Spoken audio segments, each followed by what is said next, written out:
Eh, bueno, pues buenas a todos y todas. Bienvenidos a un nuevo Café en Andaluz. Este Café en Andaluz que vamos a dedicar a Palestina. Vamos a tratar diferentes aspectos de, de la historia y del conflicto palestino. Y bueno, para ello, como todos los Cafés en Andaluz, cuento con mi compañero Manu. Bienvenido, Manu. Ay, que me tenía que desmutar. Buenas a todos. Y también para la charla y el debate, también hemos traído a la compañera Carmen Parejo, periodista. Buenas, Carmen. Muy buena, un saludo. Muchas gracias. Y también contamos con el compañero Youssef Kilani, que es miembro del BDS de Granada. Muchas gracias, Youssef, por estar aquí. Gracias, Raúl. Buenas a todos. Muy bien. Ahora que hemos hecho la presentación un poco, pues vamos a pasar a tratar un poco el tema para quien no conozca el conflicto de Palestina, vamos a tratarlo desde una perspectiva histórica. Para empezar, para abrir boca. Si queréis, podemos tratar un poco cómo fue ese proceso por el cual se decidió establecer el Estado de Israel en lo que sería, en lo que es Palestina el tema. y si es Lo algo que se primero, vamos a decide, empezar a hablar por así del decir, conflicto histórico para sentar unas bases y quien no conozca el conflicto pues pueda conocerlo más o menos cómo se desarrolla y luego pasaremos a hablar del conflicto que nos encontramos en la actualidad con la invasión de Israel a Gaza. Si queréis podemos, para abrir boca, eh, hablar sobre cuándo empieza el conflicto y por qué se desarrolla el conflicto. ¿Es en 1948 cuando se, se crea el Estado de Israel o es antes? Quien quiera puede tomar la palabra. Bueno, a mí me gustaría señalar, porque creo que es importante, sobre todo con luchas que tienen tantos años detrás, como es el caso de Palestina, también creo que ocurre con el tema del Sáhara, que a veces parece que nos acostumbramos y que antes también lo estábamos comentando a como que no puede tener una solución, y creo que el problema de ver que no hay una solución es que quizás a veces no analizamos cuál es el origen real del conflicto y es lo que lleva a que sea muy difícil encontrar una solución para el mismo. En el caso de Palestina hay que tener en cuenta que Palestina, previamente a la creación del Estado de Israel, es un territorio que cuando cae, bueno, primero está bajo el dominio del Imperio Otomano. Cuando cae el Imperio Otomano y las potencias europeas se reparten la región, cae bajo el mandato británico, y ya en ese momento estaban planteadas la idea de hacer un Estado para los judíos, a los judíos europeos, y el mandato británico, de hecho, recibe también un mandato, en este caso por parte de la Sociedad de Naciones, que le dice y le deja claro que si quieren crear ese Estado o ese territorio para el pueblo judío, deben garantizar que se van a mantener los derechos religiosos, culturales, étnicos de la población nativa. Es decir, ahí hay un planteamiento de reconocimiento de que eso podía generar un conflicto interno en un territorio, que es muy importante destacar que no era un territorio vacío, era un territorio que tenía evidentemente una población nativa. Entonces, por una parte, creo que es muy importante vincular todo el conflicto que se ha ido generando en la región con el rol que han cumplido, en este caso, las potencias europeas, sobre todo Reino Unido, y el mandato británico sobre Palestina. Y yendo ya al año 48, es cierto que hay un elemento de peso que hace que gane como cierta legitimidad la cuestión de crear ese Estado, que es el holocausto nazi, pero como estaba mencionando, por eso quería hacer mención a la cuestión de la Sociedad de Naciones y de lo que ocurrió con el inicio del mandato británico, ya era algo que estaba sobre la mesa. Finalmente el holocausto sirvió para que el sentimiento de culpa de gran parte de Europa ayudara a la creación de algo que sabían que iba a ser conflictivo y sabían que lo iba a ser desde la Sociedad de Naciones en el año 22, cuando ya advertían, en este caso el mandato británico, que si querían hacer esto, tenían que respetar los derechos de la población nativa. Los derechos de la población nativa es evidente que con los años no se han respetado, y que no se respeta ni siquiera cuando se hace el planteamiento ya en Naciones Unidas de esa creación del Estado de Israel, o sea, partición del territorio, donde pese a elementos poblacionales y también a elementos históricos, no se hace un reparto que sea justo en relación a los datos existentes, sino que se le otorga mucho más territorio, en este caso al recién o al que será el Estado de Israel, que a los propios palestinos. Los propios palestinos se ven en ese momento, afrentados por el planteamiento que está haciendo, en este caso, Naciones Unidas, y esto va a generar y va a ir desarrollando ese conflicto que iniciará una guerra, como ya sabemos, y que después va también a interpelar al resto de los países árabes y que va a generar pues ese constante estado de enfrentamiento. Pero aparte, habría también que analizar cuáles son los planteamientos de ese supuesto Estado judío y qué quería decir. O sea, qué quería decir, porque no es una cuestión realmente religiosa, sino que es una cuestión ideológica que, como hemos dicho, viene de antes, viene del siglo XIX, cuando se desarrollan todos los nacionalismos, sobre todo en Europa, y esto es un nacionalismo europeo, al fin y al cabo surge en el seno de Europa y con los principios y las lógicas de los nacionalismos europeos. Inicialmente ni siquiera apela a nivel religioso, pero que progresivamente se va desarrollando. Tampoco me quiero extender mucho con la cuestión del sionismo, pero sí creo que es muy importante tener en cuenta que esto se da en un contexto, primero, de colonialismo, que es fundamental, se da en un contexto donde incluso desde Naciones Unidas inicialmente no se garantizan esos derechos que se deberían de garantizar a la población palestina, se da en un contexto de un proceso de descolonización de Palestina que no se llega a llevar a cabo. O sea, Palestina sigue siendo un territorio por descolonizar, en el sentido tradicional del término, y se da también en el contexto de que ese Estado para los judíos no es un Estado neutral, sino que es un Estado marcado por una ideología de corte nacionalista del siglo XIX, que es el sionismo, y que ha tenido una evolución determinada y que es lo que ha consolidado el Estado actual de Israel.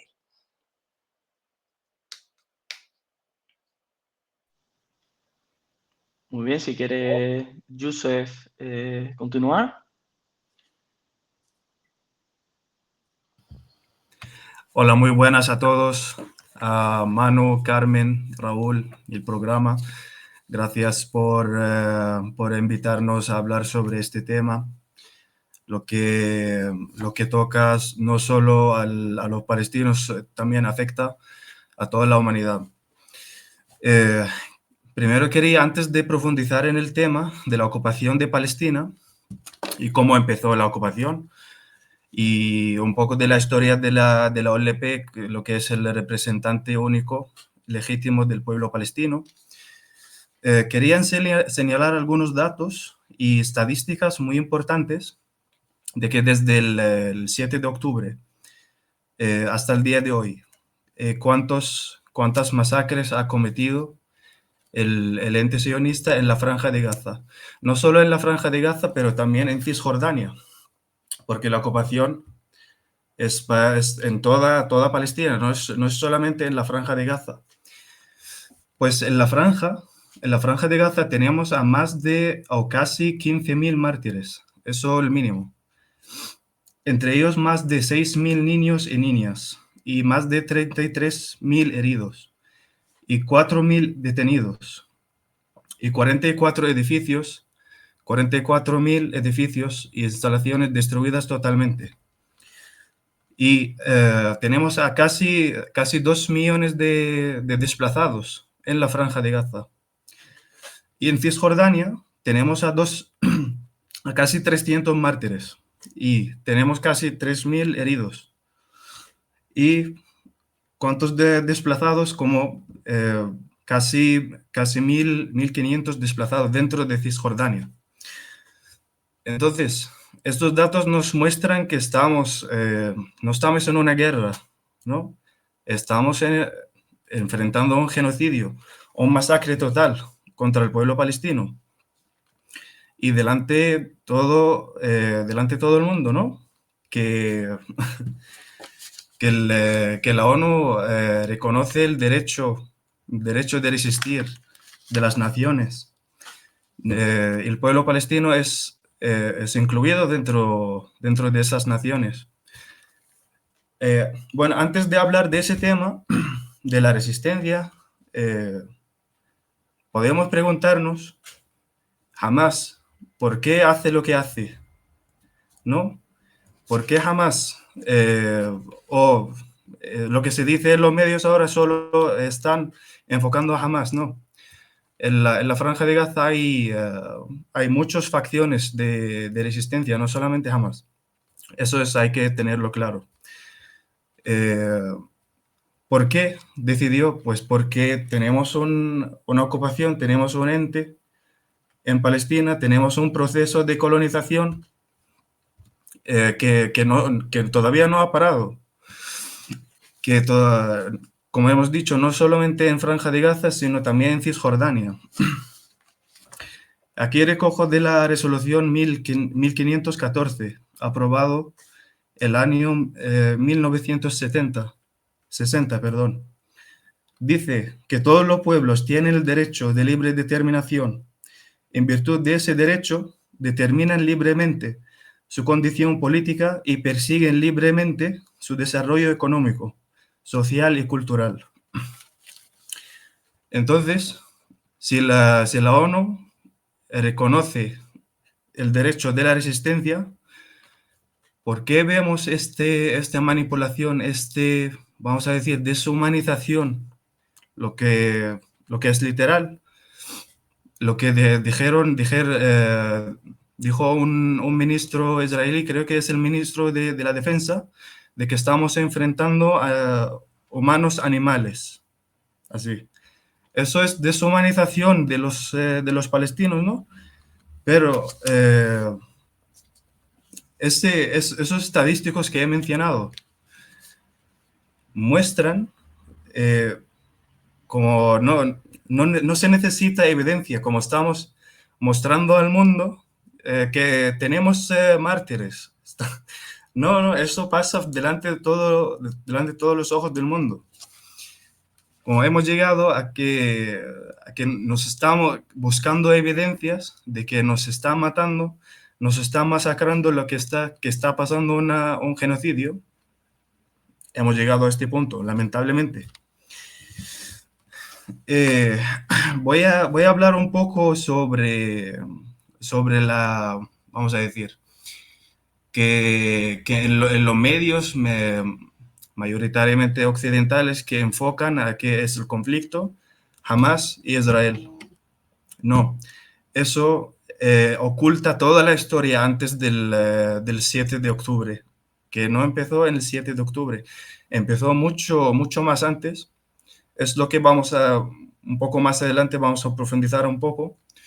Desde principios del siglo XX, no es solo del 1948, ¿no?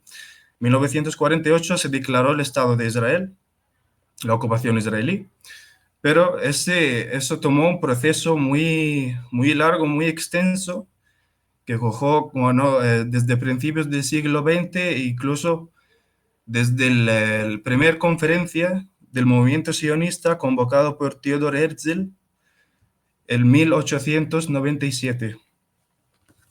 Entonces estamos enfrentando un conflicto que es mucho más largo y mucho más antiguo. Eso lo tenemos que aclarar. Y tenemos el papel de la OLP, no solo Hamás. Ahora está enfrentando, Hamás representa el pueblo palestino en Gaza porque ganó las elecciones en 2006. Eso le da legitimación, vamos a decir, de defender el pueblo palestino y estar en Gaza de manera legítima a través de elecciones. La OLP tiene 9 facciones. La OLP tiene 9 facciones y desde el 74 es aprobada como representante único del pueblo palestino.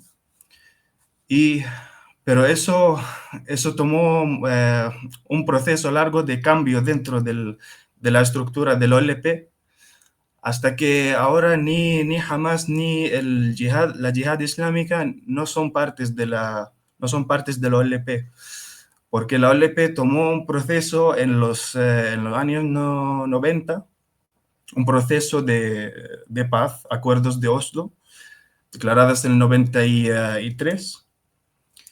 Entonces, dentro de la OLP también hay muchas facciones que están en contra, que no veían la paz, entre comillas, con la ocupación. Es algo lógico, ¿no? Y entre ellos, Hamas, lo que está ahora representando el pueblo palestino en Gaza. Entonces quería señalar este tema, que el conflicto no empezó como se piensa el 7 de octubre. Y en Gaza no es solamente Hamas. Y las estadísticas mencionan.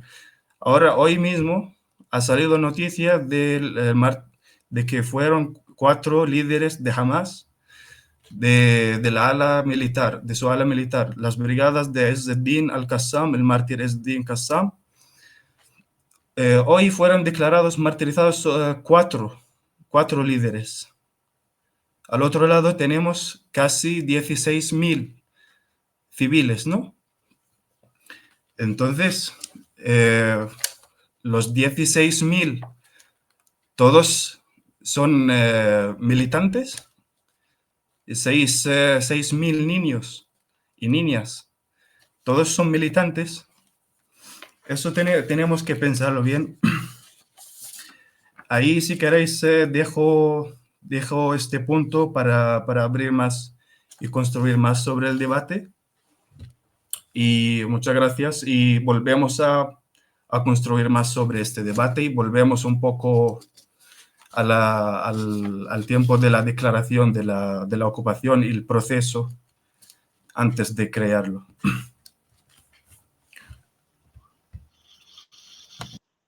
Sí, si quieres decir algo, Carmen, sigue adelante.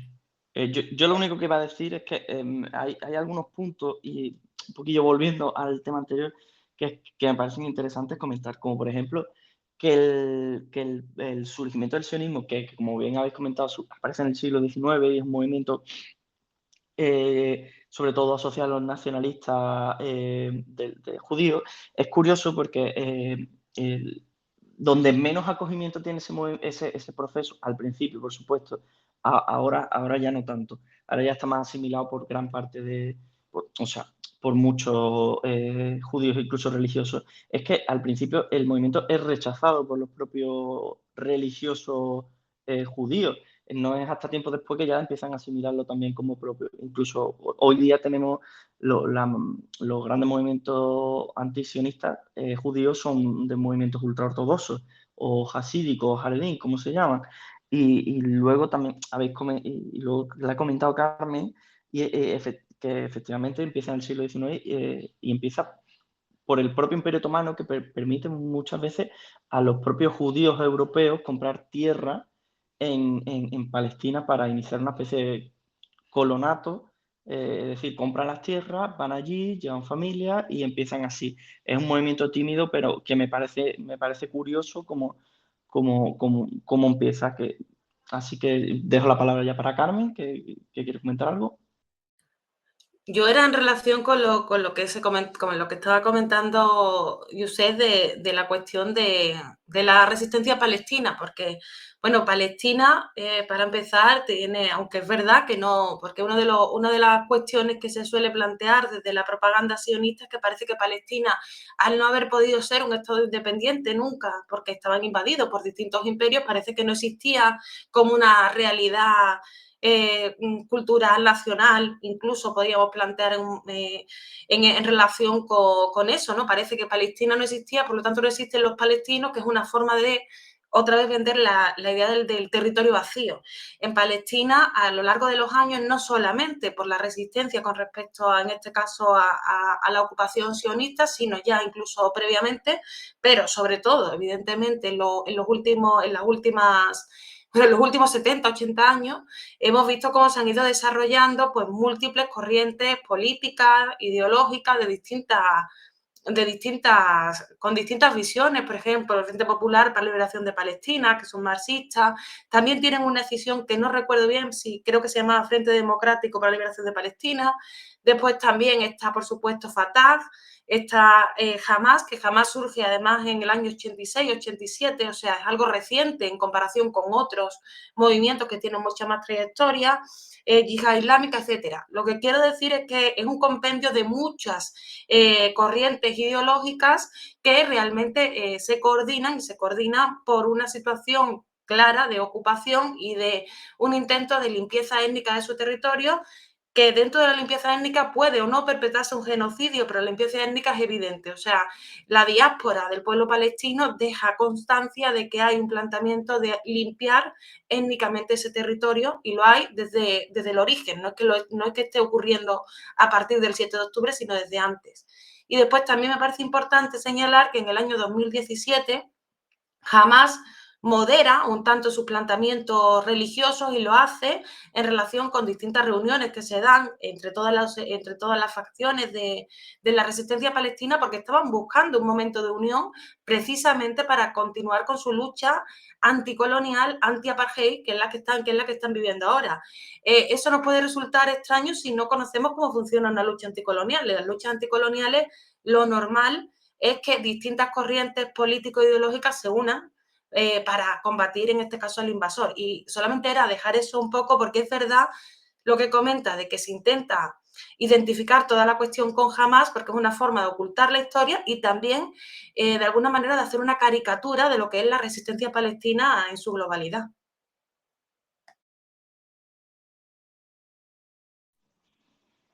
Bueno, me he callado. Sí, pues sí, de hecho, si queréis podemos más o menos así planteado, teniendo en cuenta que el Estado de Israel pues, se crea en 1948 y las diferentes formas de resistencia pues, van surgiendo. Si queréis podemos hablar, ya que estamos hablando del tema, pues, del conflicto actual. Si queréis podemos plantear un poco por qué las brigadas Al-Qassam, si no recuerdo mal el nombre, que son el brazo armado de Hamas, que hay que recordar que Hamas es la organización política, el brazo armado es las brigadas Al-Qassam. Si queréis podemos tratar por qué ese 7 de octubre se plantea como una fecha para realizar esa operación y yo, que soy muy mal pensado, ¿por qué Israel, que siempre ha presumido, ¿no?, de que el Mossad es uno de los servicios de inteligencia más efectivos del mundo, por qué le hacen esa operación militar en su cara? Si queréis podemos empezar un poquillo tratando el tema. Sí, José, adelante. Si queréis, yo comento sobre específicamente por qué la fecha, el 7 de octubre. La fecha no está al margen, la fecha es importante. Lo que cae el 50 años de aniversario de la guerra de octubre del año 1973. La guerra de octubre empezó con un ataque sorpresa de Egipto y Siria sobre los territorios ocupados. Egipto atacó a Sinaí y empezó a profundizar en el territorio de Sinaí y hasta romper la línea de Bar-Lev, lo que separó a Sinaí del resto de Egipto. Y el ejército sirio profundizó en el Golán sirio y logró liberar algunos puntos muy importantes y logró liberar hasta después de la guerra la ciudad de Quneitra. Eso es el tema. Quizás es un poco, tiene un aspecto nacionalista, ¿no? Porque Hamas no solamente tiene ideología, digo yo, no tiene ideología solamente como religiosa o islamista, sino en esa ideología también cae el nacionalismo, que es el nacionalismo árabe. Lo que quería mostrar la resistencia en la Franja de Gaza, que la cuestión palestina todavía está presente. Todavía está presente después de décadas, después casi un siglo de colonización, de apartheid, de masacres, de genocidios. Estamos todavía presentes y queríamos mostrar en esa fecha, volver a la importancia de la unidad árabe, porque en esos momentos, en los años 70, cuando se tomó la decisión de la guerra, era la política panarabista era el más influyente en la política del mundo árabe. Entonces, esa fecha sí es muy, muy importante.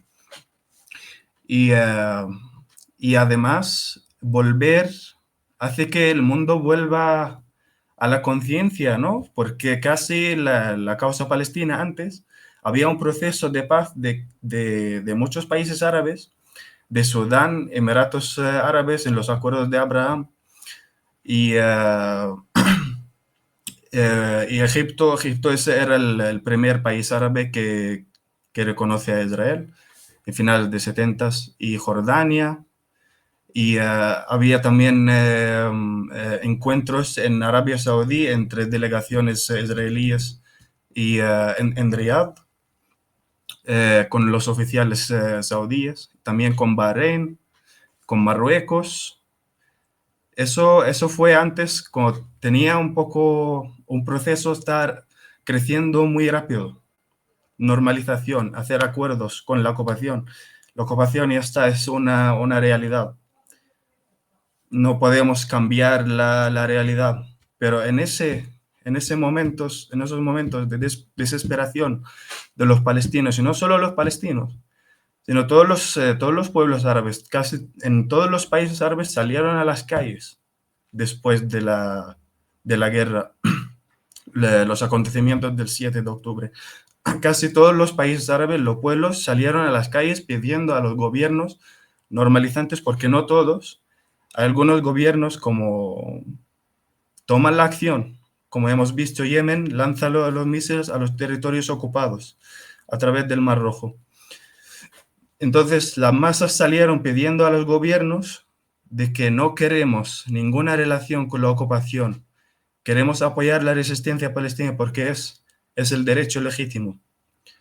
El pueblo árabe sabe muy bien este tema, pero el problema con los gobiernos normalizantes. Entonces la resistencia salió en esos momentos de desesperación para dar la esperanza a la gente que todavía estamos aquí, todavía estamos presentes, todavía estamos pidiendo nuestros derechos y queremos liberar nuestra tierra con la fuerza de las armas, porque ya no hay soluciones. Hemos visto, como he mencionado antes sobre el proceso de paz de la OLP, ¿dónde está la paz? Ahora podemos preguntar, ¿dónde está ese paz y ese convivencia? No hay ninguna convivencia con la ocupación. Entonces, por mi opinión, es lo que quería la resistencia en Gaza trasladar al mundo. Ahí dejo para el debate.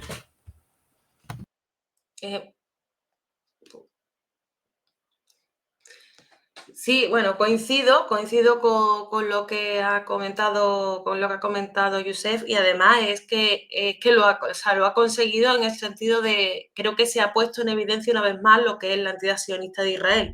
Creo que es muy importante señalar que cuando hablamos de apartheid no es un término inventado a nivel político por los activistas o por los militantes, sino que se basa en una resolución de Naciones Unidas del año 75, donde se señaló que lo que ocurría en Palestina era similar al apartheid de Sudáfrica, utilizaba esa palabra, y que el sionismo era una forma de racismo. O sea, todo eso señalaba esa resolución de Naciones Unidas que se obtuvo en el año 75, que hay que entender que había un contexto geopolítico diferente, o sea, seguía existiendo el bloque socialista, había un momento de refuerzo del tercer mundo como sujeto político con los países no alineados, que de hecho son ellos los que toman esta iniciativa, y se consigue sacar adelante esa resolución que, insisto, de ahí vienen muchas de las terminologías que después se utilizan a nivel militante o a nivel activista, pero que no son inventos del activismo, sino que vienen de Naciones Unidas.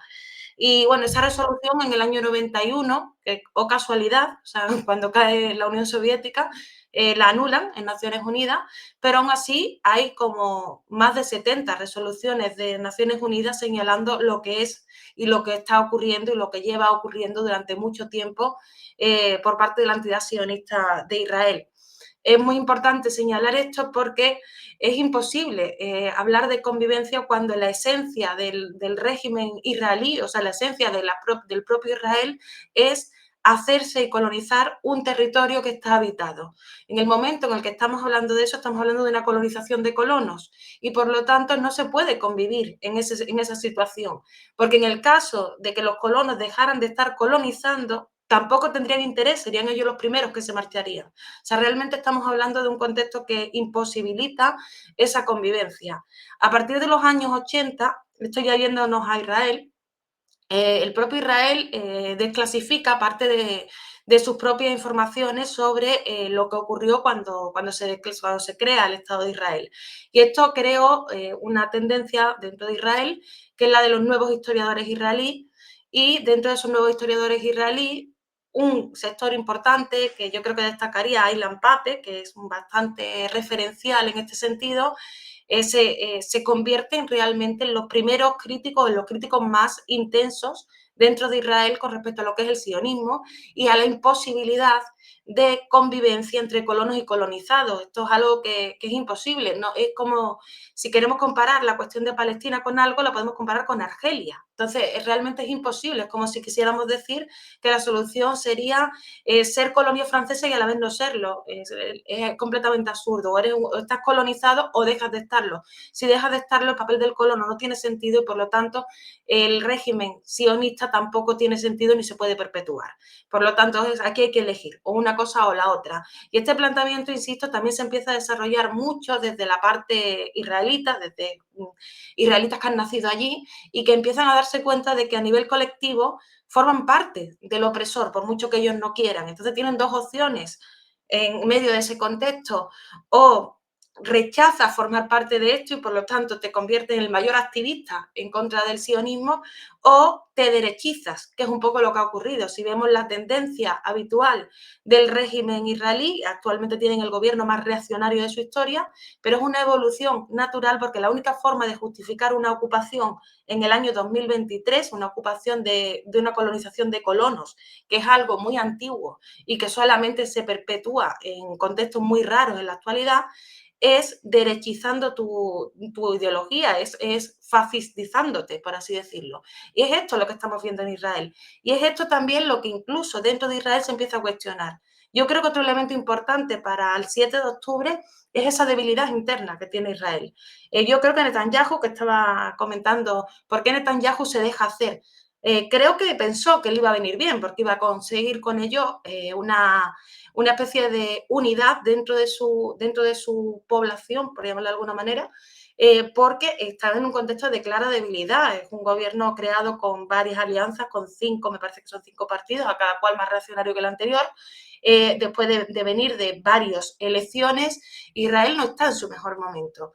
Todos los procesos de las normalizaciones no ha sido un logro de Israel, ha sido un logro de Estados Unidos, que bueno, yo ya después sacaremos ese tema, que es por qué se sostiene todo esto. O sea, por cómo se puede sostener un régimen que Naciones Unidas lo ha considerado de apartheid, bajo una ideología que se ha considerado racista, con más de 70 resoluciones que condenan actividades ilegales constantes y continuadas de genocidio y de limpieza étnica. ¿Cómo eso se puede mantener en el tiempo? Y ahí ya creo que sí que tenemos que ir a esa parte de quiénes son los aliados de Israel y qué función cumple Israel a nivel regional para esos aliados. en este caso para Estados Unidos, porque quien obtiene los logros es Estados Unidos, no es Israel realmente.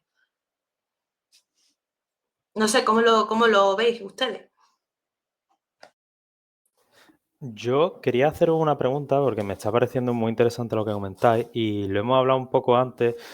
Bueno, Carmen y José habéis planteado una cosa que yo creo que es fundamental, que es eliminar hasta cierto punto la cuestión religiosa de todo esto, porque no es ni por un lado ni por otro, ¿no? Porque no es por el lado de Israel, porque es una cuestión fundamentalmente ideológica, no religiosa. El sionismo no es judaísmo y tampoco lo es por el lado palestino porque la población palestina es muy diversa. O sea, obviamente hay una mayoría musulmana, pero también hay población atea, población cristiana, y creo que también un elemento importante es entender que había judíos en Palestina antes de la creación del Estado de Israel y de las primeras migraciones impulsadas por el sionismo.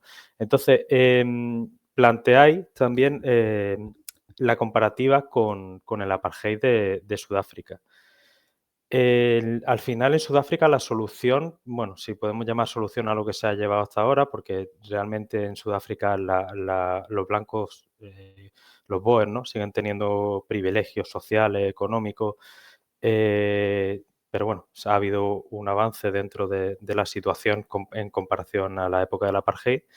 ¿Qué soluciones podría haber dentro del conflicto? Porque claro, habéis hablado, bueno, ha comentado Josep, pues, que dónde están los acuerdos de Oslo, en qué han quedado, dónde está esa convivencia que predicaban y que se supone que iba a llegar, porque Israel, como potencia colonizadora, que lo habéis explicado muy bien, no permite esa convivencia o esos acuerdos y no cree en la solución de los dos estados. Lo que hace precisamente es poco a poco ir invadiendo territorio, ir colonizando.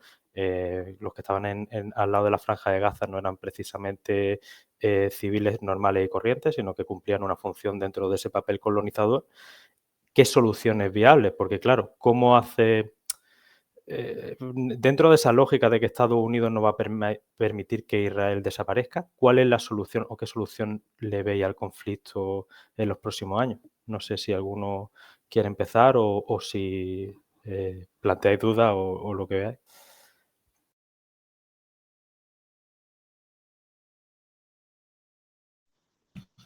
Si queréis, empiezo yo a comentar. Sí, adelante, Josep. La solución, yo al menos le veo seguir resistiendo, seguir la resistencia en todas sus formas. La resistencia armada es como vemos, es la última opción, porque la ocupación está, no puedes hacer que la ocupación que salga solo pidiéndole que salga. Eso no es lógico. Tenemos muchos tipos de resistencia, como tenemos, como dijo Golda Meir sobre Ghassan Kanafani. Ghassan Kanafani es un autor destacado, autor palestino destacado, que murió a solo fue asesinado a solo 36 años tenía, el año 72, en Líbano, no en Palestina, en Líbano. Eso es también evidencia de que la ocupación israelí tiene objetivo al pueblo palestino en todos lados del mundo, no solo en Palestina. Entonces, Golda Meir, la antigua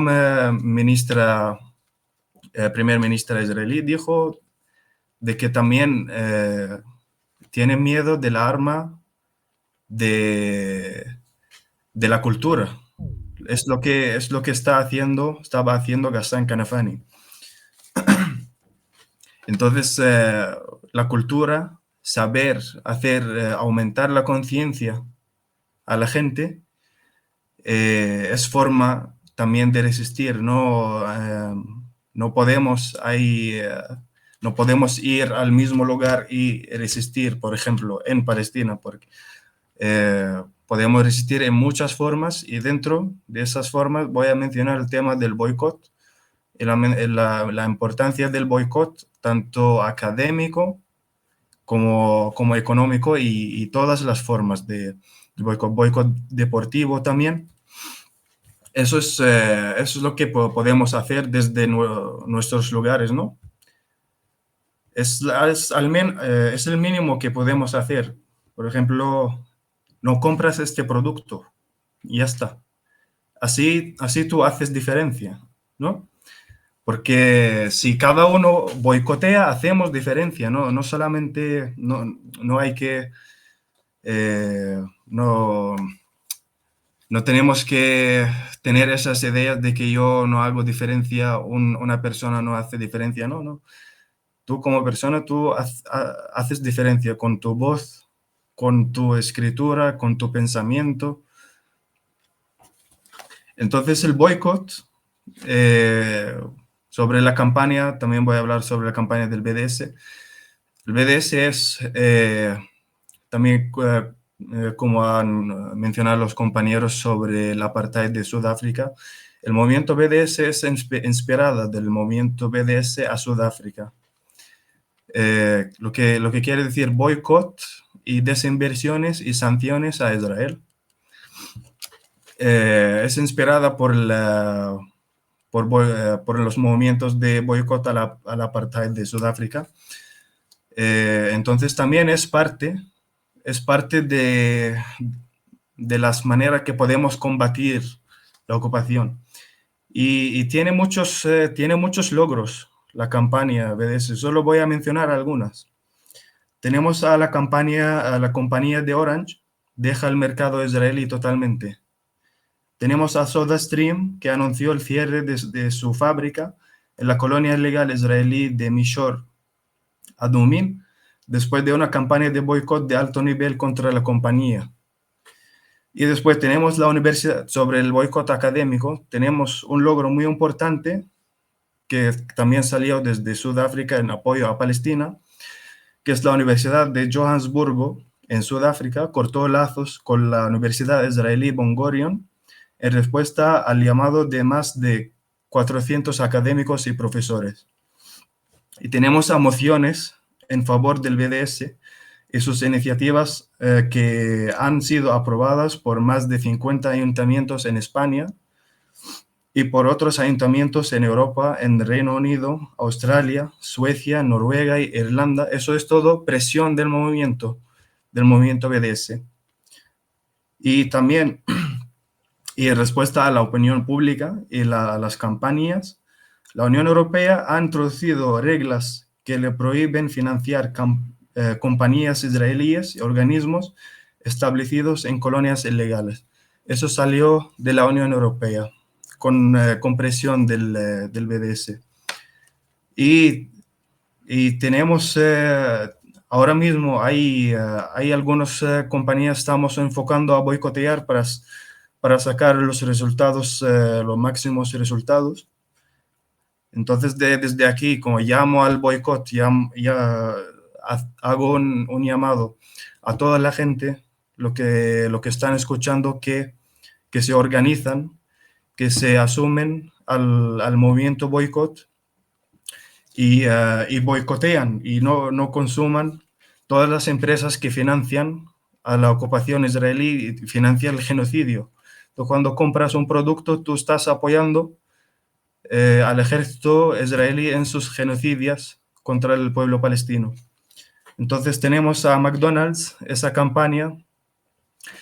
También, lamentablemente, dentro del mundo capitalista, lo que podemos hacer es hacer un daño económico a la ocupación. Tenemos a McDonald's, lo que apoyó al ejército israelí públicamente, de miles de productos gratis a los soldados para que continúen a asesinar y a matar al pueblo palestino en Gaza. Entonces también tenemos Coca-Cola, Starbucks, Burger King, Carrefour. Carrefour también hizo una campaña en apoyo al ejército israelí.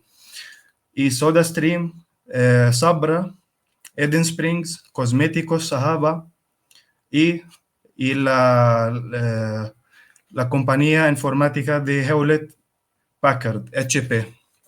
Entonces, lo que podemos hacer desde nuestras posiciones, cada uno en su posición, organízate, asúmate al movimiento boicot, no podemos escuchar solamente una fuente. Ahora tenemos la fuente, todas las fuentes dicen, como he mencionado antes, Israel-Hamas. Israel-Hamas es un conflicto entre Israel y Hamas. No. Tenemos mucha historia antes y muchas masacres, historias de masacres que no solamente empezaron contra el pueblo palestino el 7 de octubre. No, tenemos masacres que también fuera de Palestina. Es lo que mencioné antes, que la ocupación tiene objetivo al pueblo palestino donde sea. El Líbano, Jordania, Argelia, Europa, donde sea, tiene al pueblo palestino como objetivo. Lo que pasó también,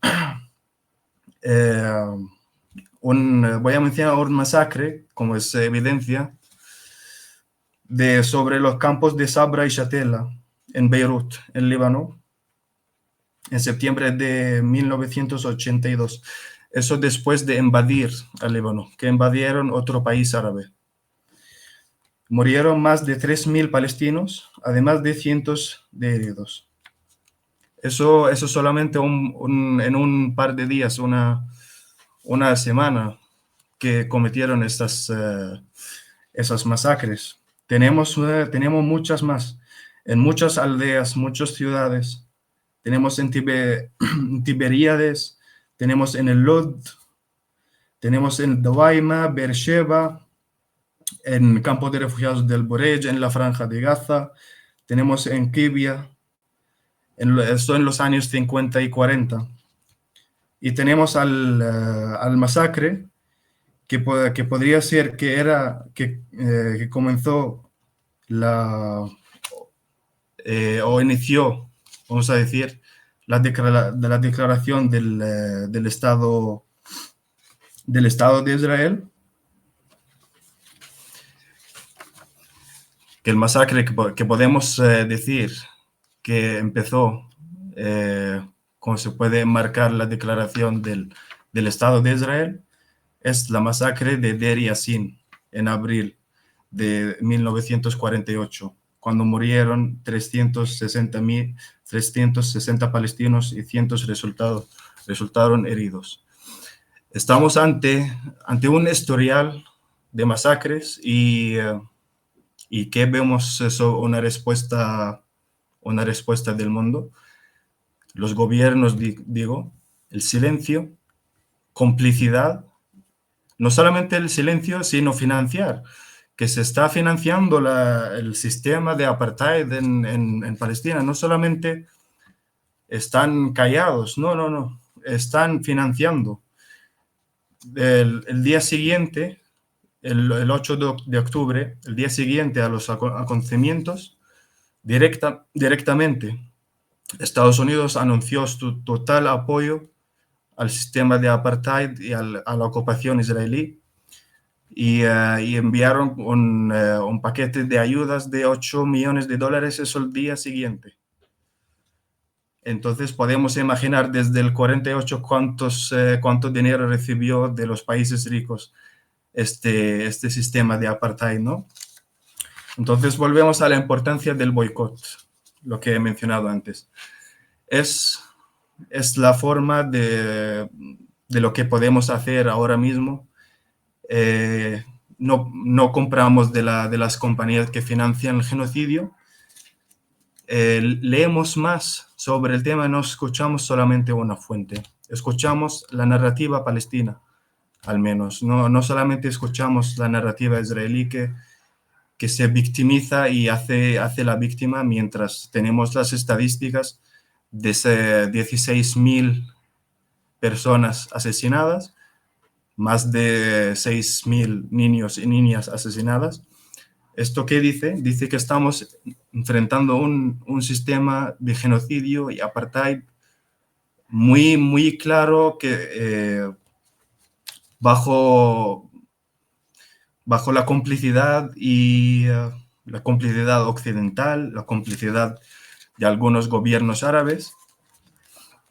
Entonces pedimos a la gente que asuman a nuestra campaña, que llaman, que comparten información, hablan con sus amigos, hablan con sus familiares, hablan sobre las verdades, exponen ponen todos los crímenes que cometió Israel desde su creación, incluso antes de su creación, las milicias extremistas sionistas. Exponerlo todo, decir toda la verdad a todo el mundo. Es lo que podemos hacer por ahora.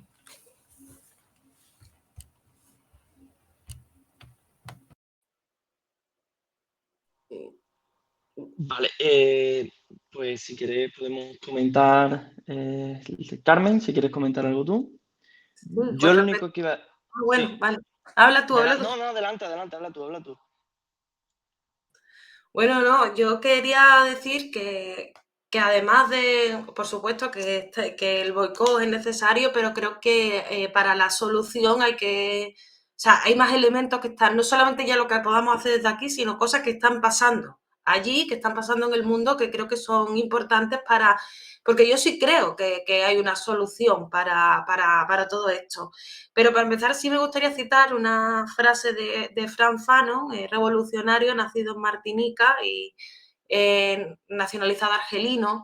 En su libro Los condenados de la tierra, él dice: la zona habitada por los colonizados no es complementaria a la zona habitada por los colonos. Esas dos zonas se oponen, obedecen al principio de exclusión recíproca. No hay conciliación posible, uno de los términos sobra.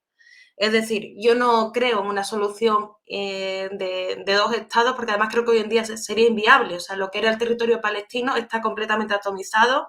Después de los acuerdos de Oslo, Cisjordania está ocupada militarmente, está dividida en tres áreas. Su área principal está bajo dominación de la entidad sionista. Se han producido nuevas colonizaciones en todo el territorio y además se persigue hacer lo mismo en Gaza, que es lo que estamos viendo. Entonces, realmente eso no es viable, y no es viable el sionismo con nadie. O sea, no pueden convivir con nadie porque tienen esa ideología detrás, porque es una cuestión política y es un régimen colonial, no es un régimen, no es un país cualquiera. Es que una de las problemáticas es plantear esto como si fuera un enfrentamiento de unas guerras europeas, ¿no?, entre dos países. No tiene nada que ver con eso, es otro escenario. En ese sentido, sí creo que hay dos fases. Una es esa fase armada, que es un poco, yo creo que en el contexto en el que estamos, y otra será una fase política del conflicto a la que se llegará y donde seguramente, que antes mencionaba Sudáfrica, espero que aprendiendo de los errores de Sudáfrica, pero será algo similar a la forma de solucionar que se planteó en Sudáfrica. Creo que no es tan difícil hacer un solo Estado palestino donde simplemente los derechos humanos estén garantizados para toda la población. Esto no creo que deba de ser un escándalo para nadie, aunque parece que la entidad sionista es algo que nunca jamás podría admitir, lo que demuestra el carácter colonial de los que lo defienden. Y por otra parte está la dimensión regional e internacional. La entidad sionista de Israel ha funcionado y sigue funcionando como un elemento desestabilizador a nivel regional, que ha beneficiado o que ha garantizado la presencia de las potencias europeas en Oriente Medio una vez se habían producido los procesos de descolonización. Y se ve en otros casos, porque no es solamente en la cuestión palestina, también tienen ocupado una parte de Siria, como son los Altos del Golán. O sea, también vemos cómo efectivamente es la herramienta a utilizar. Bueno, de hecho, Siria la bombardean cada 2 o 3 días, a veces ni siquiera por nada, simplemente bombardean Siria. Y esto igual ocurre con Líbano. Entonces, también creo que es muy importante entender que en los últimos años, en el contexto de Oriente Medio, que realmente es un término bastante colonial, es mejor llamarle Asia Occidental, en el contexto de Asia Occidental hemos visto cómo se generaban eso que llaman el eje de la resistencia, es decir, cómo distintos países o no países, como es el caso de Hezbollah en Líbano, que es una organización. También hemos visto cómo se reforzaba la resistencia en el caso de la agresión a Yemen y al surgimiento de todo ese movimiento que es Ansarollah. Y vemos también cómo todo eso en el escenario actual también se activa. Salía Nasrallah, líder de Hezbollah, diciendo que mientras Israel estaba atacando Gaza, ellos atacaban por otro lado como para separar las fuerzas de Israel. Igualmente han hablado de que hacen algo parecido los yemeníes, ¿no? Entonces lo que estamos viendo es que sí que hay una alianza que pretende distraer, por así decirlo, a nivel militar a Israel sin llegar a una mayor escalada, lo cual me parece muy inteligente, pero que también merma las capacidades militares, en este caso, de la entidad colonial. Y por otra parte, también en la cuestión económica y política. Irán propuso, lo que pasa que sin éxito, pero propuso hacer un nuevo bloqueo, en este caso económico, no solamente a Israel, sino a sus aliados. Esto ya pasó, la famosa crisis del petróleo, que fue precisamente por Palestina. Es decir, Palestina tiene esa importancia geopolítica trascendental. Y esto se da en el contexto que antes estaba comentando de Arabia Saudí, que juega un poco a dos bandas. Arabia Saudí, que ha recuperado sus relaciones con Irán, que puede que a partir del 1 de enero se integre en los BRIC, y que ahora mismo, si Arabia Saudí e Irán, en concreto esos dos países, como potencias petroleras de primer orden, yo creo que sin lugar a dudas estuviesen dispuestas a aplicar este bloqueo, estaríamos hablando de sanciones efectivas, y sanciones muy efectivas en un contexto geopolítico donde hay una pugna, como ya sabemos, y donde la hegemonía de Estados Unidos está siendo cuestionada, y donde realmente si Israel con su debilidad interna se le suma esa debilidad regional e internacional, sí que creo que podemos estar encaminándonos hacia una posible solución del problema, aunque no sea mañana, o sea, yo creo que no va a ser mañana, pero sí creo que se están dando los pasos, y que además de lo que podamos hacer desde aquí cada uno, que estoy de acuerdo con todo lo que ha dicho Josep, también hay que tener en cuenta esa fortaleza, lo que se está haciendo desde ahí, desde la parte armada, también desde la parte civil. O sea, la organización civil es muy importante. El pueblo palestino ha resistido también una guerra de destrucción simbólica, de destrucción de lo que es la nación palestina, y en cambio ellos han resistido. Y no solamente, o sea, un palestino es palestino en Palestina y es palestino en cualquier parte del mundo. Eso no ocurría cuando se inventan esta historia del sionismo, no ocurría con los judíos. Los judíos, la mayoría, estaban asimilados, no se sentían identificados con una nación como pretendían plantear los sionistas. En cambio, los palestinos sí, los palestinos han resistido y han fortalecido su identidad nacional. Entonces, yo creo que sí que estamos en un contexto favorable, que no va a ser mañana, pero que si las cosas siguen como están yendo, hacia allá vamos. Y es interesante ver cómo ante esta última ofensiva israelí, lo que hemos visto, sobre todo en lo que le llaman Occidente ahora, o sea, el centro imperialista de toda la vida, que es Europa Occidental y Estados Unidos, la población empieza a tener una sensibilidad mayor con la causa palestina. Se han cerrado, o sea, salían vídeos en Estados Unidos cómo se cerraban o se impedían la salida de armamento de determinadas fábricas que iban hacia Israel. También la presencia de cada vez más movilizaciones de judíos en otras partes del mundo bajo el lema de no en mi nombre, lo cual es también un cambio bastante importante de cómo se está manejando esto en la esfera internacional. Yo creo que pese a la tragedia y a los terribles datos que tenemos de esta última ofensiva, sí que estamos, aunque sea la noche tan oscura, sí que estamos más cerca del final de esta pesadilla que es la entidad sionista de Israel. Por comentar algunas cosillas, habéis comentado los dos cosas que me parecen bastante interesantes. Esto es un poco volviendo a lo que hemos comentado antes del tema y la terminología, ¿no? El término de apartheid que se utiliza para Israel con la cuestión de Palestina.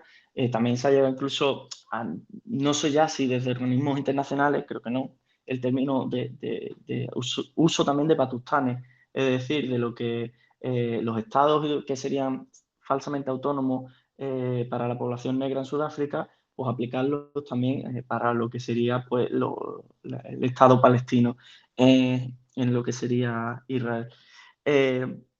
Luego, sobre por qué Israel es tan importante para la política de Estados Unidos, yo creo que hoy día lo está haciendo cada vez más porque Israel es la base militar de Estados Unidos hecha país, básicamente, en Oriente Medio, y es básicamente el defensor de sus intereses. Decía MacArthur, el general MacArthur, que Taiwán era el portaaviones insumergible de Estados Unidos en Asia. Yo creo que Israel es lo mismo para Estados Unidos en lo que sería pues el levante mediterráneo, es decir, el Golfo, la zona de Siria, Líbano, Palestina. Creo que cumplen unas dinámicas muy parecidas a la que es tanto Taiwán como Corea del Sur en Asia. Y más lo necesita ahora, que necesita que, por así decirlo, no se le vaya de las manos esa zona, ahora que están realizando la política que llaman del Pivot to Asia, es decir, de poner el centro de su política internacional en el eje Asia-Pacífico, es decir, China, y que no se les vaya de las manos para ahora tener que volverse a meter, por así decirlo, de lleno en lo que sería Asia Occidental. Entonces, para mí, la solución, como decía, yo creo que existe, y lo ha comentado, por ejemplo, Carmen, con el eje de la resistencia, los hutíes en Yemen, Hezbollah en el Líbano, Irán, por ejemplo, apoyando tanto económicamente como militarmente todos estos grupos. Pero, claro, yo sí que lo que veo es que hay una problemática de que, como antes he comentado, Estados Unidos no creo que deje desaparecer a Israel porque sí. O sea, tendría que haber una escala, yo creo que bastante bestia en la zona como para que eso ocurriese. Y también habéis comentado cosas muy interesantes, como por ejemplo, cada vez hay una mayor concienciación en las sociedades, pero por ejemplo, hay ciertos países donde la cuestión sionista es como un tema tabú. Por ejemplo, Alemania. Todos sabemos por qué en Alemania es un tema tabú. Pero en Alemania todo el espectro político, desde la extrema derecha, o sea, desde la derecha hasta la izquierda, es en gran parte sionista. De hecho, a mí que me gusta mucho el fútbol, por ejemplo, no sé si conocéis el Club de Fútbol San Pauli, que es muy famoso por ser antifascista y todo eso. Pues sacaron una pancarta a favor de Israel. O sea, lo que menos te esperaría es que pudiesen ser pro-sionistas. Al final, en Alemania, por ejemplo, también, de hecho, son bastante críticos con el tema palestino porque lo consideran como un sinónimo del antisemitismo. Que eso también habría que coger y enseñar a la gente lo que significa semitismo, porque al final el pueblo árabe también es un pueblo semita. Quiero decir, el pueblo árabe no puede ser antisemita porque es también un pueblo semita. Entonces, es una cuestión interesante. Y ya, si queréis, podemos hablar de un tema relacionado, que es el del gobierno español y que no se me olvide, por cierto, aparte que lo quería comentar, en la América Latina, se me ha olvidado, y es las corrientes del cristianismo sionista, lo que se llama los movimientos evangélicos o evangelistas, que para quien no lo conozca, pues creen que si el pueblo judío vuelve entero a Israel, vendrá la segunda venida de Cristo y todo eso. Entonces, son movimientos políticos que apoyan férreamente al Estado de Israel. De hecho, ya digo, hay mucha gente que lo denomina cristianismo sionista por esto mismo, aunque luego el propio ente sionista de Israel ataque también a la población cristiana palestina. Eso parece que les da igual. Pero es curioso cómo incluso ciertos sectores apoyan casi sin fisuras a Israel. Y luego, si queréis, podemos hablar un poco de cómo, y en relación con esto, como ciertos sectores sociales, cómo el discurso que ha tomado, por ejemplo, el gobierno español, de cierta crítica, no creo que tampoco sea una cosa rupturista, ni más o menos ni mucho menos de confrontación con el Estado de Israel, pero sí que cierta crítica al Estado de Israel sobre lo que está haciendo en Gaza y en Cisjordania, y sobre, ha propuesto, que esto se lleva mucho tiempo diciendo, pero hay que ver si se hace, de reconocer al Estado de Palestina, reconocer a Palestina. Si queréis podemos comentarlo un poco.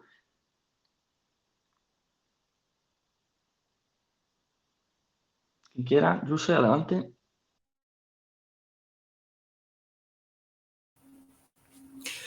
Lo que dices, Raúl, lo que has dicho sobre los movimientos o corrientes en América Latina, de los movimientos evangélicos que es corriente, parte de ellos como corriente sionista, este hecho como muestra que el sionismo o la cuestión palestina o la situación en Palestina no es causa religiosa, es una cuestión de colonización, un proceso de colonización.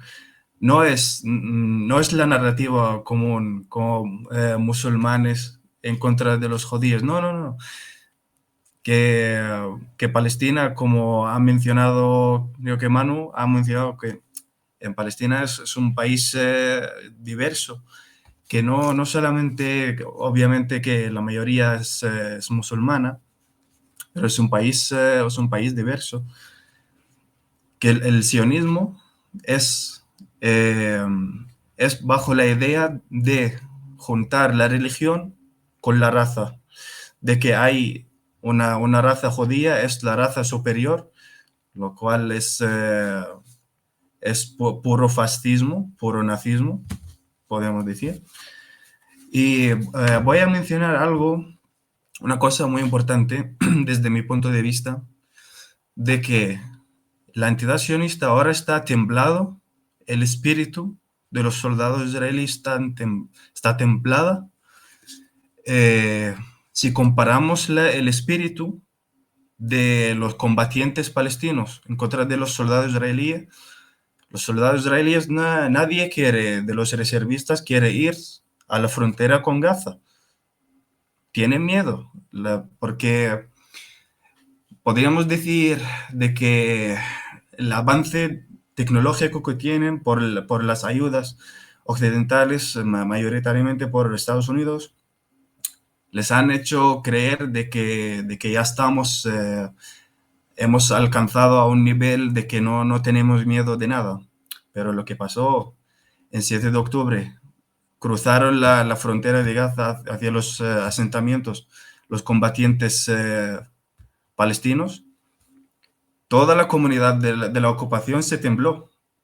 Entonces estamos en una diferencia muy profunda en el espíritu, que los combatientes palestinos, los héroes palestinos, están listos para morir para su tierra. Mientras que vemos después de los hechos de 7 de octubre, hay una ola de migración fuera de los judíos fuera de Israel.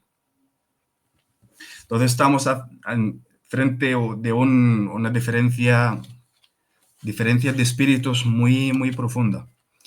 Si en la Franja de Gaza la población palestina, si saben que no tenemos derecho en esa tierra, ¿por qué hemos visto una escena de un hombre que sale bajo de los edificios destruidos, lo sacaron la gente y salió con el señal de la victoria?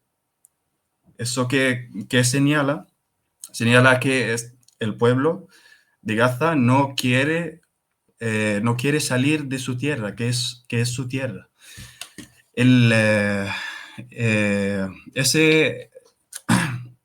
Eso vamos a decir como temblada o sismo dentro de la comunidad de la ocupación. Se muestra también, en un lado, se muestra en la causa de los prisioneros palestinos, lo que es,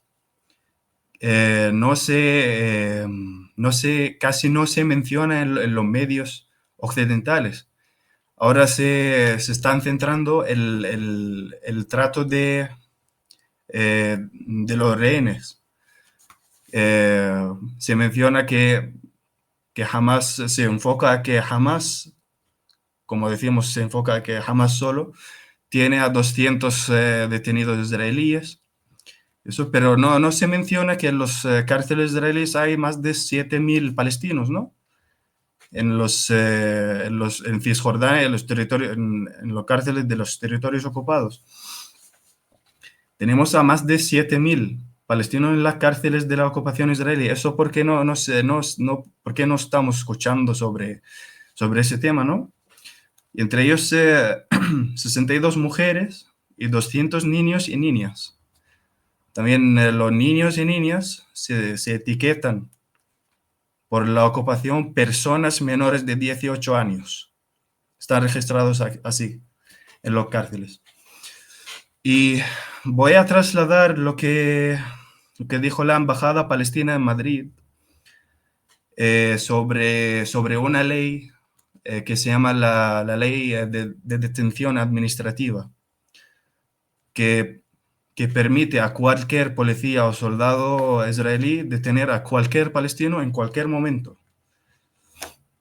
un soldado ve a un palestino por la calle, lo detiene y nadie le pone a sus límites, nadie le dice por qué, porque es autorizado. Dice que bajo la ley israelí, las órdenes de detención administrativa pueden durar hasta 6 meses. Con los palestinos recluidos sin cargos ni juicio durante este periodo. No tiene ni cargos ni juicios, lo puede detener en cualquier momento. Israel rutinariamente renueva las órdenes de detención y puede hacerlo muchas veces, manteniendo así a los palestinos sin cargos ni juicio indefinitivamente.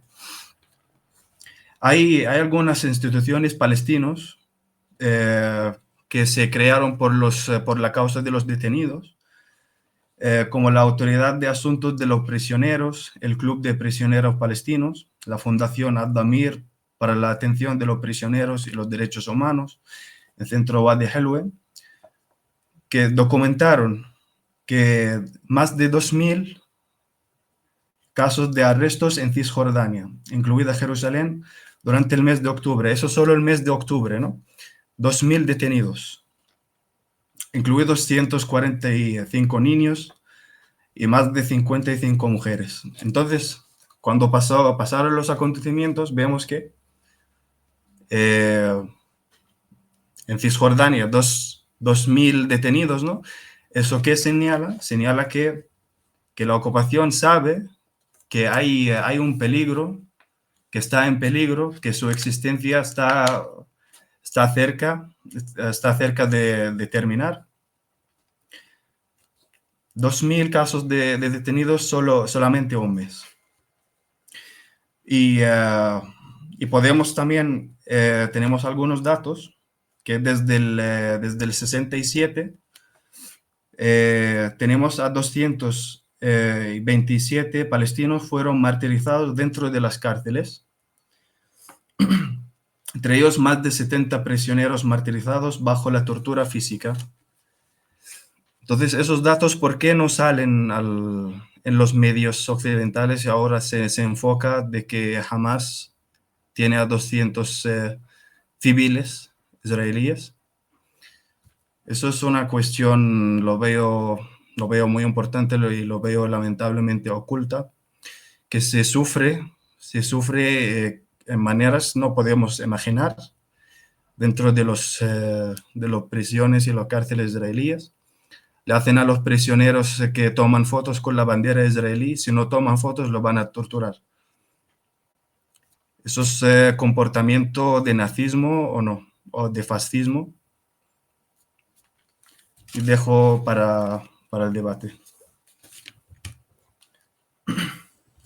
Han salido muchos temas. En primer lugar, con lo de Alemania, para que no se me olvide, que había mencionado Raúl, yo creo que si de algo tendría que haber servido el Holocausto es para que hubiéramos aprendido que los genocidios no deberían de volver a repetirse. Entonces, si los alemanes tienen un problema de un sentimiento de culpa, me parece muy bien, pero la mejor manera de no volver a tenerlo dentro de unos años es no consentir que la historia se repita.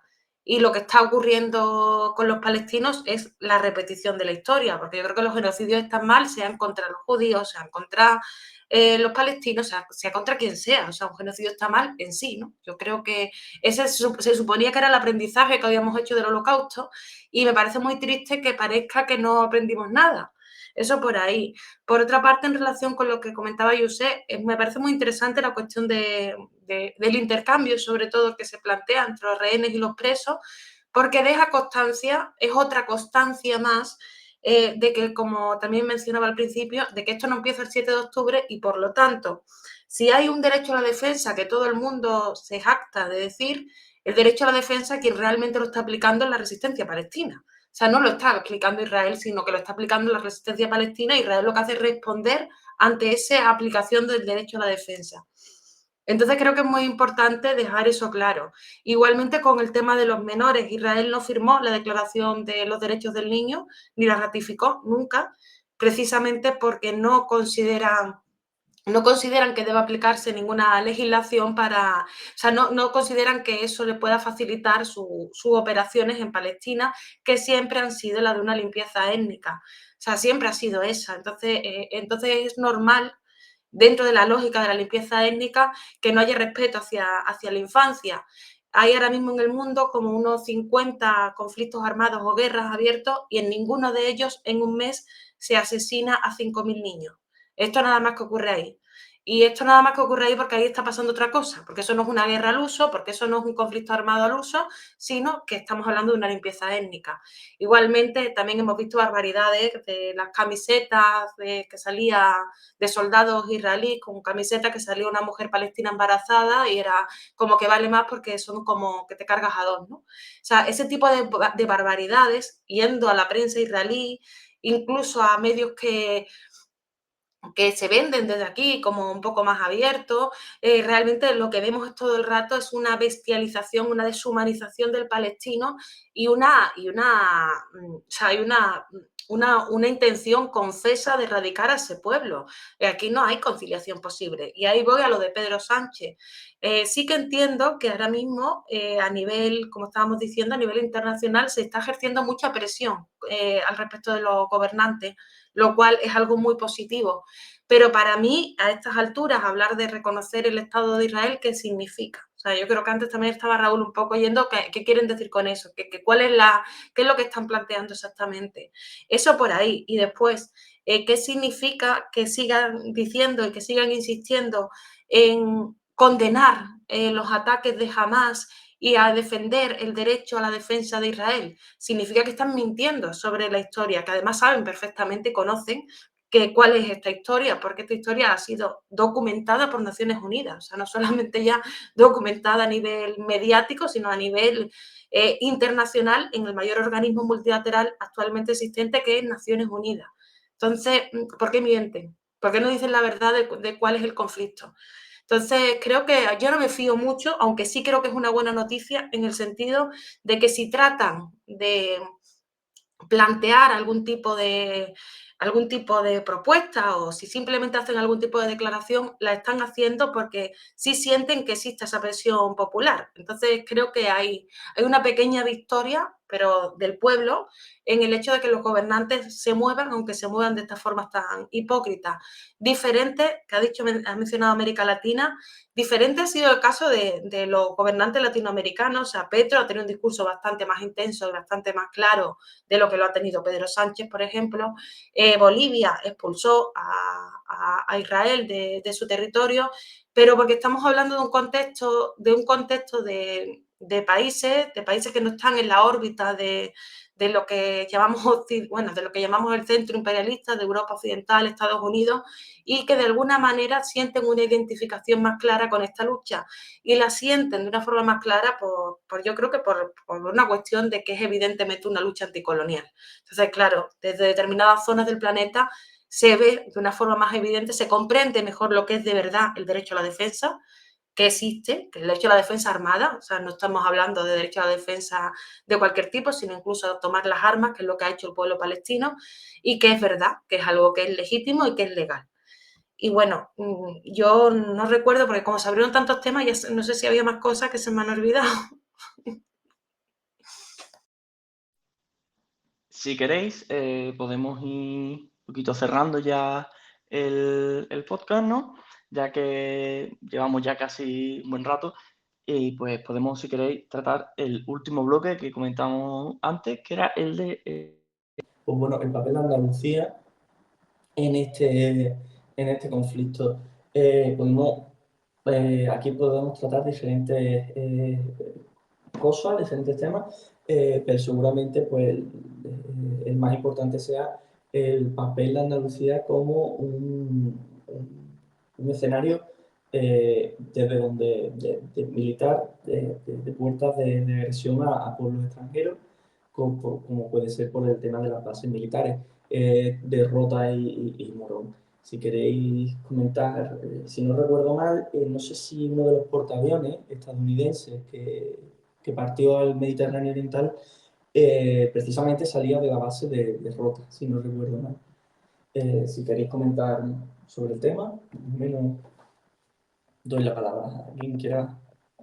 Sí, adelante, Carmen. No, que preguntaba, que no sé si quería, yo sé, como yo he hablado antes, digo, pues... Vale, yo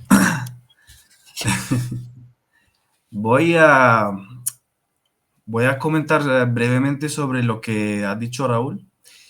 Yo como alguien de fuera, como veo, con la presencia de esas dos bases militares, es una ocupación en Andalucía, ¿no? Esas dos bases militares, como ha mencionado Raúl, se lanzan guerras hacia otros pueblos del mundo que no están en el eje de Occidente o cómplices con el Occidente o prosionistas. Se lanzan guerras a través de este punto. Eso es un punto muy, muy estratégico y se evidencia en la ocupación británica sobre Gibraltar. Entonces, yo veo muy importante, un tema muy importante que aquí el pueblo de Andalucía, lo digo como alguien de fuera, eso fue impuesto sobre el pueblo. El pueblo no salió para votar sobre la existencia de esas bases, ¿no? No salieron para votar que queremos esas bases o no. Tampoco con el caso de la OTAN. La OTAN es impuesto, que no se puede dejar, no solo a Andalucía, a España en total, a dejarla fuera de esa alianza. Entonces, es una alianza impuesta para lanzar guerras y yo digo, hay que intensificar nuestras manifestaciones, nuestras protestas ante la existencia de esas bases y pedir más allá. Ahora el gobierno de España, veo que el presidente Sánchez está llamando para reconocer un Estado palestino. Eso es algo muy positivo, yo lo veo muy positivo, pero relacionando con el tema de las bases militares, hay que presionar, hay que presionar al gobierno que toma medidas fuera de la OTAN, toma medidas independientes, ¿no? Que no debemos dejar que viene Estados Unidos, que se cree que es el propietario del mundo, a decirnos qué hacemos y qué no hacemos, ¿no? Y relacionando este tema con con la ocupación israelí, no sé, quería... es un poco lejos del tema, pero quería mencionarlo para que vamos cerrando, para que también abro ese punto para comentar si quiere Carmen o Manu o Raúl. Quería mencionar ese punto antes, es sobre la complicidad de Occidente, ya que estamos hablando de las bases militares. Quería mencionar eso, que ya sabemos que Occidente es cómplice por crear el Estado de Israel, lo que es la evidencia de la presencia británica, la ocupación británica, que facilitaron la inmigración judía hacia Palestina, eso es la evidencia. Pero quería mencionar al autor Ghassan Kanafani, lo que mencionó antes, que fue asesinado en el año 72. Tiene un libro sobre la revolución palestina entre los años 36 y 39. Es un libro muy importante. Lamentablemente no está traducido al español, pero se trabaja ahora a traducirlo. Y sobre también el Holocausto y sobre Alemania, lo que hemos mencionado antes. Dice que si el hitlerismo o el nazismo fue responsable de aterrorizar a los judíos alemanes y obligarlos a huir, entonces el capitalismo democrático, entre comillas, fue responsable, junto con el sionismo, de dirigir una porción relativamente grande de esta inmigración a Palestina. Y lo podemos comprobar a través de los siguientes números. A mí, yo cuando leí estos números, me sorprendí mucho, que dice que Estados Unidos se negó a aceptar en su país de los 2.500.000 judíos o más que huyeron de la persecución nazi entre los años 35 y 43. Solo aceptó casi aproximadamente 100.000 y 70.000, 170.000, perdón. Es decir, el 6.6% de los judíos, de los inmigrantes judíos.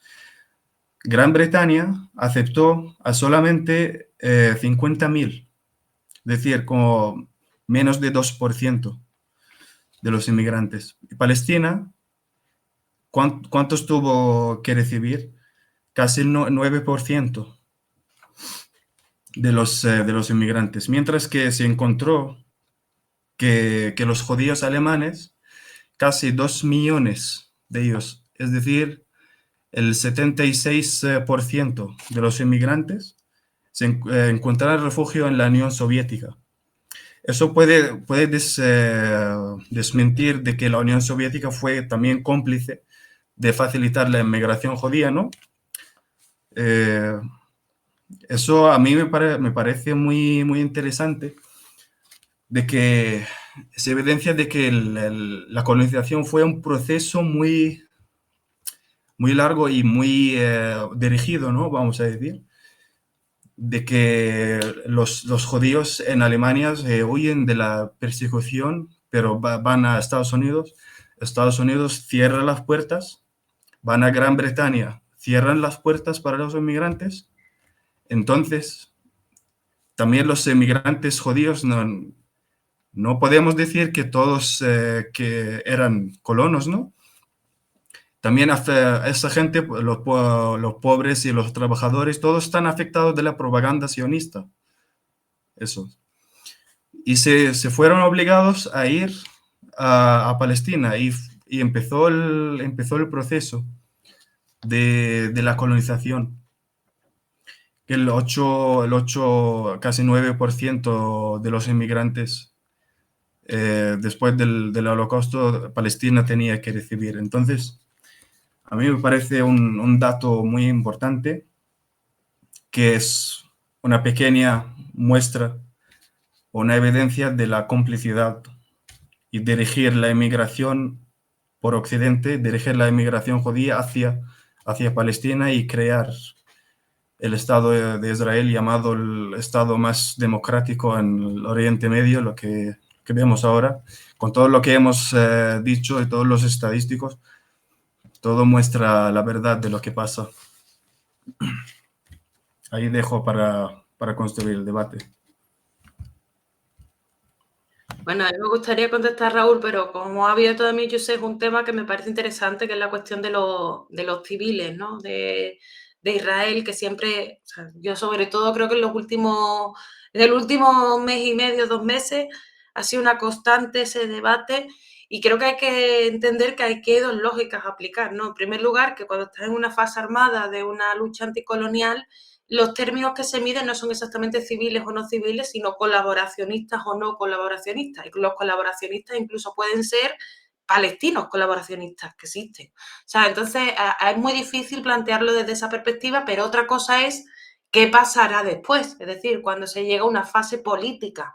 En la fase política, pues otra vez, como estábamos hablando, ¿no? Yo estoy convencida de que la solución final será ese Estado, solución final en el sentido positivo, que ha muy mal esa frase,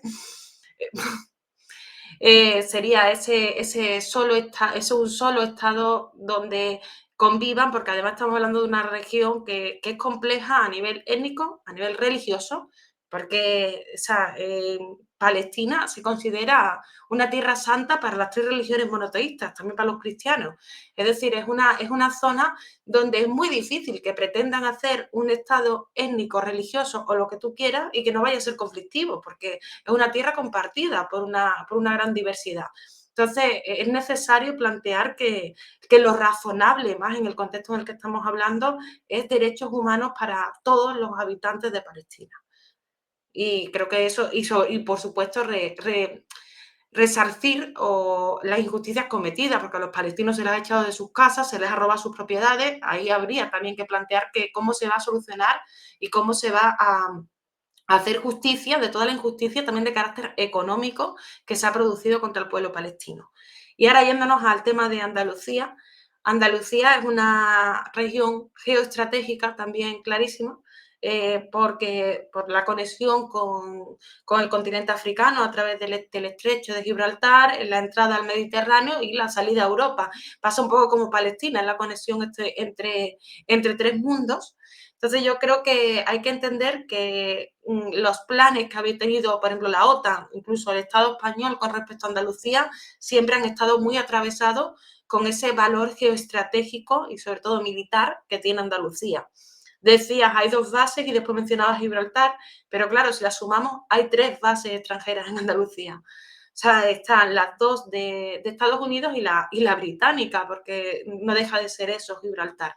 Entonces hay que tener en cuenta que todos estos elementos generan una circunstancia añadida, que es el hecho de que en un mundo donde estamos viendo como cada vez se abren más frentes, como parece que estamos ante una amenaza de escalada constante, somos objetivo militar por unos intereses que no repercuten en el pueblo andaluz en absoluto, sino que al revés, o sea, nos convierten en cómplices de masacres y de barbaridades y de perversidades que se hacen por el mundo, con las que estoy convencida de que la mayoría del pueblo no está de acuerdo, o sea, que no querrían que eso se haga en su nombre. Entonces sí creo que hay una cuestión en relación con el tema de Palestina con respecto a Andalucía, que es que el pueblo andaluz, que además tenemos esos lemas que, como decía Fidel, son tan internacionalistas, ¿no? Por el pueblo, por la humanidad, o sea, estamos siempre con esos planteamientos. Tenemos que tomar también la iniciativa de, igual que los judíos que estamos viendo en distintas partes del mundo están reclamando ese no en mi nombre, creo que en Andalucía debemos fomentar esa lucha de no en mi nombre y sobre todo exigir dejar de ser un territorio que somos también una base de operaciones por una organización criminal como es la OTAN. Entonces yo creo que es muy importante sobre todo enfocarlo en la lucha. O sea, los andaluces y las andaluzas tenemos una responsabilidad en exigir unos cambios dentro de nuestra tierra, porque además, insisto, por una cuestión de solidaridad y también porque nos estamos convirtiendo cada vez más en un objetivo militar. Ahora mismo hay 2 frentes abiertos, uno es el tema de Asia Occidental, pero otro también es toda la cuestión del Sahel. Veremos a ver qué ocurre con el Sáhara, con Argelia, con Marruecos. Todas las bases de operaciones para todas esas actividades fundamentalmente se coordinan en Rota, como estábamos hablando. No sé si los andaluces son conscientes y somos conscientes realmente del rol que estamos jugando en un momento en el que la situación mundial parece a cada minuto parece que está al borde de una guerra o una confrontación a escala mundial. Así que bueno, creo que lo más importante que podemos hacer es que la población andaluza sea consciente del rol que jugamos y que exijamos no ser, o sea, que no se hagan las cosas en nuestro nombre y dejar de ser un objetivo militar y menos en el mundo en el que estamos. Pues muchísimas gracias a los 2 por participar. Yo antes de que nos vayamos, me gustaría recuperar una dinámica de programas anteriores y es preguntaros a cada uno, tanto a José como a Carmen, por una recomendación, un libro que recomendéis para que si la gente quiere leer sobre el asunto y el conflicto y la historia de Palestina. Así que si quiere empezar José con una recomendación. Vale, gracias, Raúl. Yo este libro lo veo como el clave para entender, o una introducción para entender la causa palestina. Y curiosamente no se habla después de los hechos del 48, se habla en los años 30 y los años 20. Es el libro de Abdul Wahab Kayali, es Palestina, una historia moderna, se llama. Para mí que es muy importante y que resume de manera muy fácil, de manera breve, la cuestión porque empieza antes, explica el proceso de la ocupación y enfoca también a la revolución del 36. Eso es uno de los hechos muy importantes, que el pueblo palestino era consciente, estaba consciente de que hay un proceso de colonización en su tierra, no estaba marginado. Pero lo único es que los países árabes alrededor, vamos a decir más que, porque si decimos un país árabe, que todo el país es cómplice, ¿no? La clase élite, el gobierno es el cómplice de traicionar esta revolución del 36 y reprimirla y facilitar la creación del Estado de Israel. Entonces recomiendo este libro, es muy importante para que entendamos por qué pasa lo que pasa en Palestina, simplemente. Y gracias. Gracias a ti, Josep, por cierto, que aquí lo tengo. Así que regalo de Josep, por cierto. O sea que muchas gracias. Y Ahora Carmen, después me adelante. decís dónde lo consigo, ya me lo he apuntado. Bueno, yo voy a recomendar, es verdad que muchos, pero voy a recomendar el último que he leído sobre este tema, que es Palestina, entre paréntesis, e Israel, entre intifadas, revoluciones y resistencias, que es de Martín Martinelli, que es un sociólogo argentino e historiador, y que el prólogo, de hecho, es de Ilan Pappé, que lo mencionaba antes, que es de estos historiadores, nuevos historiadores israelíes, y también aborda esa cuestión histórica y sobre todo la defensa de que la nación palestina existe, porque parece que ese borrado que mencionaba Youssef en la cuestión de la revolución del 36, es decir, ese borrado histórico de que el pueblo palestino existe, que el pueblo palestino ya estaba allí y que independientemente de que tú tuvieras un Estado o no lo tuvieras, porque había unas condiciones coloniales, como ya sabemos, el pueblo palestino existe, resiste y además actualmente mantiene esa identidad propia y por lo tanto necesita y reclama también tener un espacio y no ser expulsado o seguir siendo expulsado de su territorio. Así que recomiendo ese libro, que además enfrenta sobre todo desde esa perspectiva de la lucha anticolonial que es la causa palestina, fuera de las propagandas de convertirlo en una cuestión religiosa o un enfrentamiento entre vecinos, que realmente es parte de la propaganda sionista y que no se sustenta a nivel histórico en nada más allá que irte a decir que si en la Biblia una vez salía un mapa de no sé qué. O sea, que esos no son argumentos serios ni argumentos historiográficos que puedan tener ninguna validez.